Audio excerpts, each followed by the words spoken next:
This is Yertle, a Hawksbill turtle. Little does she know that her journey for the next 2 years will be helping turtles like her.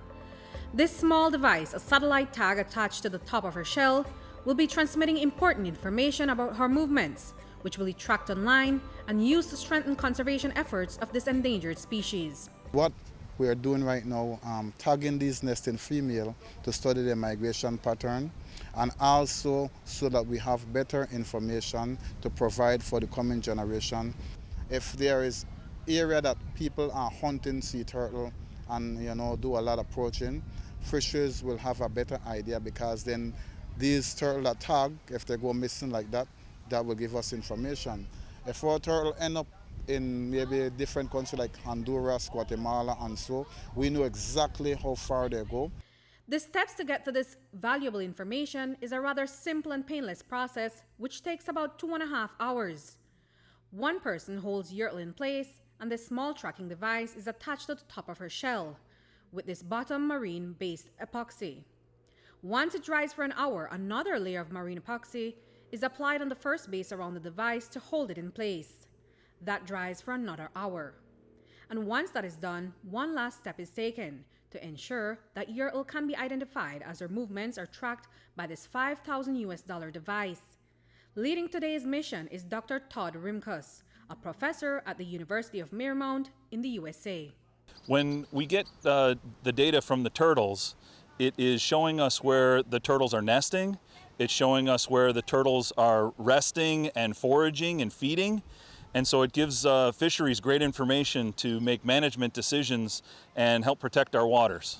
And that process is going to hold that tag on for several years. The tag will transmit for 2 years, giving us this nesting and foraging and resting and the data that we need to pass on to fisheries. There is a pit tag so that we can identify her, and that will go into the skin right in the scruff of her neck.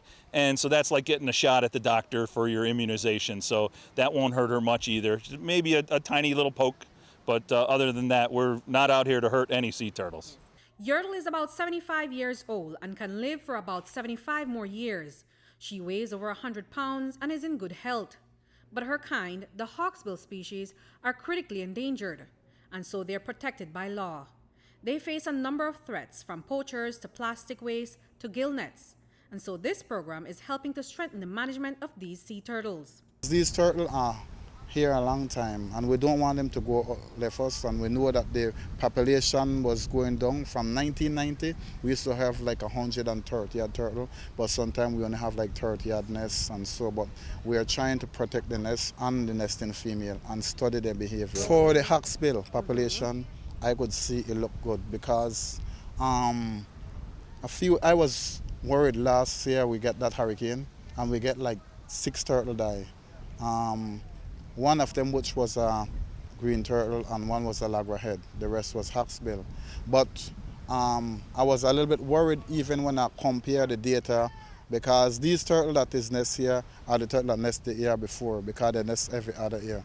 But looking at the record is good, because for the first time on the beach we ever catch 2 turtle one night, in capture, which we know that sharks was on the turtle at sometime in August. Sometimes we have like 3 or 4 or 5 of them used to come up. But comparing the record now, it look good. So I could say that for the Hawksbill, but the green turtle and the loggerhead, we are not seeing much of them. But to ensure that we see more of these sea turtles, Dr. Rimkus started a nonprofit, Hawksbill Hope, back in 2009 to help with the conservation efforts here in Gales Point Village. It is reported that this largest stretch of beach is where the highest frequency and concentration of Hawksbill is found for the entire Caribbean. This is the largest nesting beach for Belize. It's very important, and it is we have a healthy population of Hawksbill, which is a critical endangered species here. So for this whole beach is very important for our country. It has attracted students from the Marymount University. For the past few weeks, students have gotten hands-on experience unlike any other.